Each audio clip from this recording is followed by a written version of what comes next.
Big boss Marathi season 5 ला एक तगडा झटका लागलाय मित्रांनो.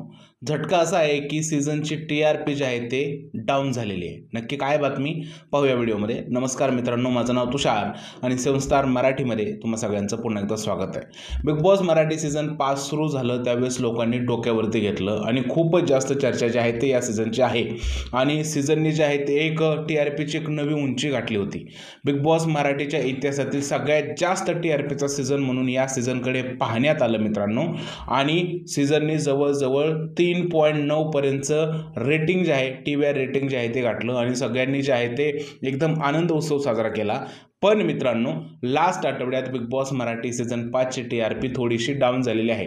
म्हणजे एवढी पण डाऊन नाही झाली, पण थोडीशी डाऊन झालेली आहे. तर मिळालेल्या आकड्यानुसार जी भाऊच्या धक्क्याची टी-आर-पी 3.9 आली होती ती आता 3.4 एवढी झालेली आहे आणि रेग्युलर एपिसोडची टी-आर-पी जी 3.2 होती ती आता 2.9 झालेली आहे.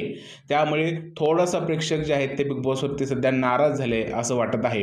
कारण घरामध्ये जे काय चाललंय निक्की आणि अरबाजचं हे लोकांना आवडत नाहीये. ह्याचं हे उदाहरण असू शकतं असं मला तरी वाटतंय. बिग बॉस मराठी सीझन 5 ची टी-आर-पी थोडीशी कमी झालेली आहे. मला वाटतं की मेकर्स आपले खूप हुशार आहेत. केतन सर असतील, प्रथमेश सर असतील, ते अजून काहीतरी नवीन ट्विस्ट आणतील बिग बॉसच्या घरात आणि परत एकदा टी-आर-पी नक्कीच वाढेल. पण सध्या हीच बातमी आहे की बिग बॉसची टी-आर-पी जी आहे ती डाऊन झालेली आहे. तुमचं काय म्हणणं या गोष्टीबद्दल मला नक्की सांगा कमेंटमध्ये. जर हा व्हिडिओ आवडला असेल तर त्याला लाईक करा, शेअर करा, चॅनलला सबस्क्राईब करायला विसरू नका. भेटूया पुढच्या व्हिडिओमध्ये. तोपर्यंत भारत माता की जय.